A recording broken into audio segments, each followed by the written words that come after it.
tubwire uri muntu ki mu kibuga no hanze y'ikibuga?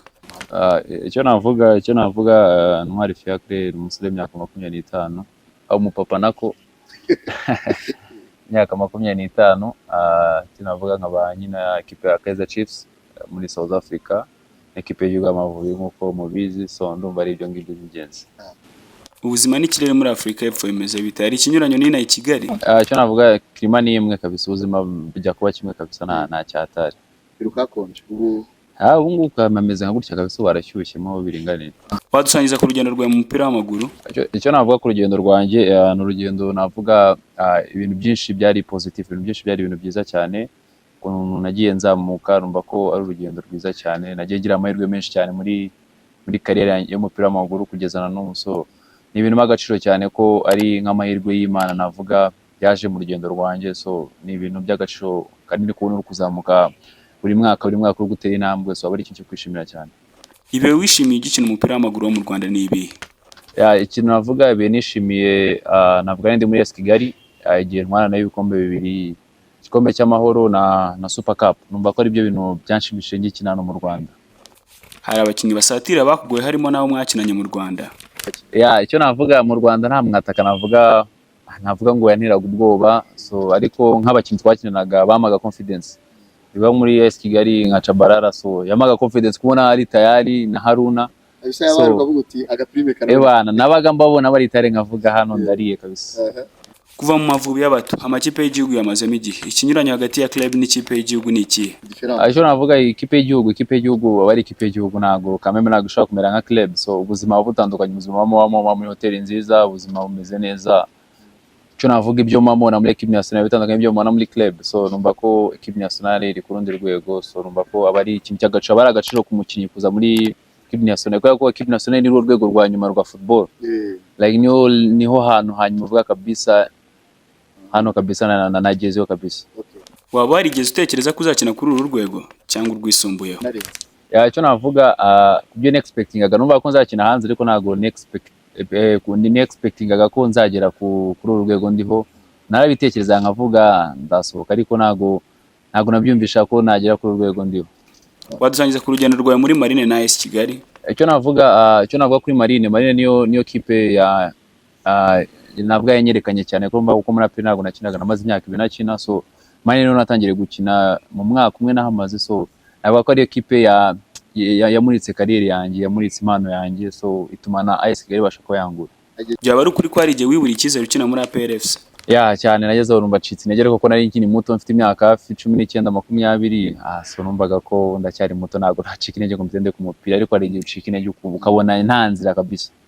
Ujya muri Afrika y'Epfo inkuru zari nyinshi, harimo n'izaguzaga n'amakipe y'inaha, byari ukuri? Icyo navuga kiragenda njya muri South Africa, nari mfite deal nyuma ya match ya Benin twakinnye mu kwa gatatu, so nahise mbona umu agent wo muri South Africa arambwira we kwa gatatu nzagushakira ikipe muri South Africa, ariko iyo utarasinya ntago ikintu ubukize, so nagiranye ibiganiro na Rayon Sport na Police, ariko Police no navuga ko byari bigiye kurangira ko narasinye pre contract, ibintu byose twarumvikanye, habura kubera ko ntegereje iyo deal kugira ngo ibe yaba successful, so numva ko Police ariyo ifite amahirwe menshi ko deal twarumvikanye ibintu byose, contrat nyifite, numva ko iyo najya South Africa nayo kandi umukino wa Police. Nyuma y'umukino wa Benin kwitwara neza kwawe kwavugishije benshi harimo na CAF, wabyakiriye ute? Icyo navuga iyo umukino kurangiza contrat, so wiha intego ukavuga ndi kurangiza contrat, so muri aya mezi birasaba ko nshyiramo ingufu zose, kandi urezi muri football match imwe ishobora guhindura ubuzima, so match ya Benin navuga ko ari nka match yahindura ubuzima, so numva ko nayiteguye cyane, nkavuga ahangaha kabisa ngomba kuba nabona indi contrat nshyashya y'amafaranga meza ku buryo ashobora kuzamfasha mu buzima bwanjye, so numva ko ari cyo kintu cya mbere cyamaye motivation. Wageze muri TS Galaxy utangira wicara ku ntebe, wabigenje ute? Icyo navuga ko nari mvuye muri shampiyona mu Rwanda, surumba n'umutoza ntabwo ahita kugirira icyizere ngo ahita gutangizamo uvuye muri shampiyona, navuga ko iri hasi iyo ugiyeho, so ntabwo umutoza ahita kugira icyizere avuga ndahita ngushyiramo match ya mbere, abanza akakureba akaguha igihe, so nanjye yamuhaye igihe nka match namaze nka match 8 ntarakina, ariko ndeba ndi gufata experience yo muri shampiyona nshyashya, so gihe mboneye amahirwe naravuze aya ni amahirwe aza rimwe, so ndayafata ntangira kujya mbona imikino. Ugera muri TS Galaxy wari ugeze ku nzozi zawe cyangwa wari ugifite intumbero?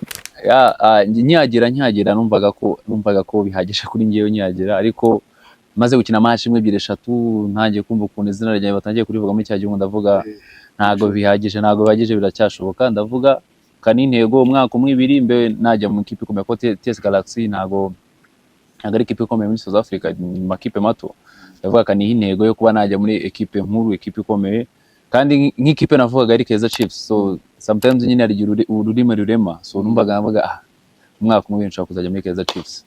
Hari umuzamu wemera muri Afrika y'Epfo mwita Ronwen Williams ifata ikipe arabizi ni umuzamu wize cyane ko nko muri cya gihugu amaze imyaka myinshi nk'itanu ari umuzamu wa mbere muri equipe nationale so uyu mwaka ushize yabaye n'umukinnyi w'umwaka so mba iyo uri umuzamu kwa umukinnyi w'umwaka so uri umuntu umwanga hari byinshi mwigiraho so kubera ko umuntu umaze kugira experience so hari ibintu ushaka kumureberaho umuzamu mugenzi wawe so ugeze muri Kaizer Chiefs tuganirire ku gukinira ku kibuga nka Soccer City.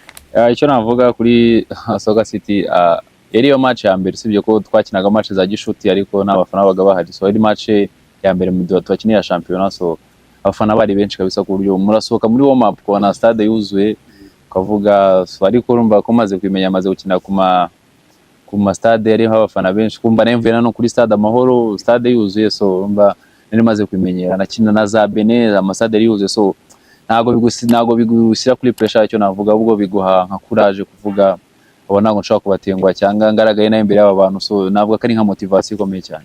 Tugaruke imuhira tuganire ku gukinira muri stade Amahoro nshya imbere y'abantu 45,000.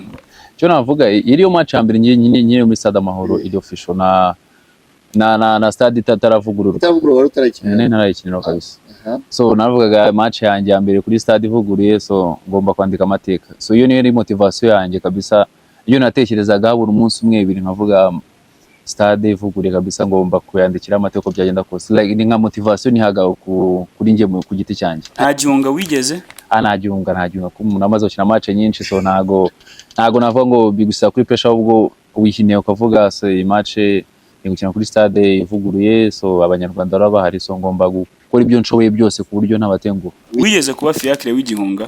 Bibaho urumva iyo ukiri umukinnyi nta match nyinshi ufite so akano kubwo nago kabura.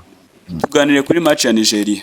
Aje navuga yari match nago navuga ngo ni match natinye ahubwo naravuze iyi match ishaka kundangiza cyangwa ikangira umuntu ukomeye kubera ko irebye attack ya Nigeria uravuga akazura kabona nk'umuzamu navuga hano amashot turahura nayo ko byagenda kose so nge nariteguye ku giti cyanjye ndavuga okay match ni ibintu bibiri irahandangiza cyangwa ingira umuntu ukomeye nyuma y'iyi match ndavuga iminota 90 ni iminota ngomba kuba ndi concentré ku buryo muri bishoboka byose iyi match nkayirangiza kabisa umutwe wanjye uri hejuru nkavuga ibyanjye nabikoze so iyo navuga ko ari nka motivation nari nihaye ku giti cyanjye. Ugaragara kenshi uririmba indirimbo y'igihugu imbaraga n'amarangamutima menshi biterwa n'iki?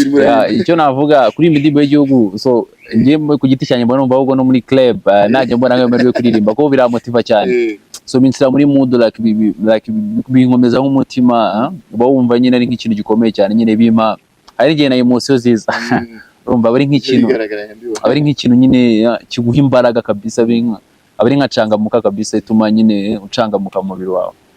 Muri gukina na Nigeria President wa Republika nibwo yinjiye waba waramubonye? Naramubonye ko naramubumva bari batwiye ngo President araza so umva nyine ugeze kuri stade ubonye igice cya mbere nturi kumubona yarumva nangiye ko mba ndi mwizamu mba ndeba umva hano aba yicaye ni muri VIP hejuru ushaka kumubona kandi umva isura y'ubuyizi cyane so nareba nkabona ntago ari kuza ariko nkavuga nkomeze muri match maybe any time araza so urumva akinjiranye nese mubona ko nabonye ari no kwinjira sohoka ko mba ndi mwizamu mba nshaka kureba hejuru nta kibazo so nkimubona azari nka motivation byanyongereye kabisa kumva ko no mu gice cya kabiri nibwo nakoze amasave menshi yananavuze muzehe yaje kabisa nakosa kabisa hano ndavuga igishoboka cyose ngomba kugikora ariko nakosa rishobora kuboneka hano. Hari ikitekereza ko President wa Republika ashobora kuba yarakuvuzeho?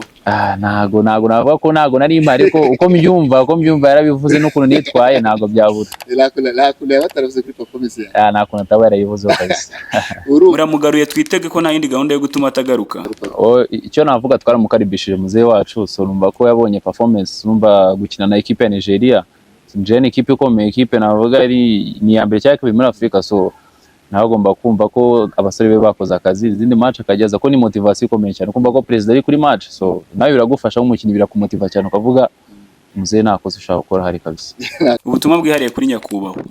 icyo navuga kuri muzehe wacu turamukunda cyane kabisa. Icyo navuga ya match mu gihe afite umwanya mu gihe ari mu gihugu, so numva ko nta cyamuza kuza kudushyigikira kabisa. Hari aho waba wifuza kugeza ikipe y'igihugu? Yani icyo intego yanjye ya mbere mfite ni muri izi qualifications za AFCON, so numva ko ari intego yanjye kuba nanjye najya muri CAN, ko ni imyaka myinshi kuba natangira gukina sindabona amavubi muri AFCON. AFCON ya nyuma ni 2004, urumva ni imyaka myinshi kabisa, imyaka 20 ishize, so numva ko iki ari cyo gihe cyacu nk'abanyarwanda. So nicyo kintu turi gutekereza nk'abakinnyi AFCON, so kandi izi match ebyiri numva ko ari niyo navuga nicyo kintu cya mbere cyadufasha kuba twajya muri AFCON. So turaziteguye neza, tuzakora ishoboka byose kugira ngo tube twakwitwara neza, tubone ko twabona iyo tike kujya muri AFCON. Abakinnyi n'ikipe mumeze mute? Ya group imeze neza, abakinnyi bameze neza kabisa, bose bari tayari. Intego ni imwe, ni bene kabisa. Nabaye abakinnyi ubona ukizera intsinzi n'amanota? Aba defenseur bangiye uko ari bane bose numva tumaze gukina match nyinshi. Ko no defenseur navuga nzi ko bose buri match tuba turi gukina na Mborenga, Thierry, Ange na Mangwende cyangwa Claude. So nibo bana bavuga ba security cyane ko urumva tumaze gukina match nyinshi kandi zose tuzitwaramo neza. Donc nka match tumaze gukina nk'eshatu zirindwi twarinjemo nk'ibitego bibiri, urumva ko ni icyo navuga ni nka defense imaze kumenyerana cyane. Ubutumwa wagenera abakunzi b'Amavubi? Icyo navuga ku Banyarwanda bakomeza dushyigikire, ko babonye ko bishoboka, bakomeza dushyigikire. Dufite match stade ibe yuzuye, ko ni stade nshya, urumva president twubakiye stade twari dukina nta mufana uri, murumva ko ntago ari ibintu byiza cyane. Bajye baza muri stade kabisa, batumotive, stade tubone yuzuye kabisa, natwe ibishoboka tuzatubikora kabisa.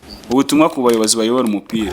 Icyo nababwira, bakomeza ikipe bayibe hafi kabisa, bayihe ibishoboka, motivation biri ku rwego rwiza. Kurumva abakinnyi tuba dukinira igihugu, ariko sometimes tuba dukeneye niyo motivation kugira ngo natwe tugire ibyo tugeraho ku buzima bwacu bwa buri munsi. Ikipe bayibe hafi kabisa, motivation ibihari kabisa, ubundi natwe akazi tuzakora nk'ibisanzwe.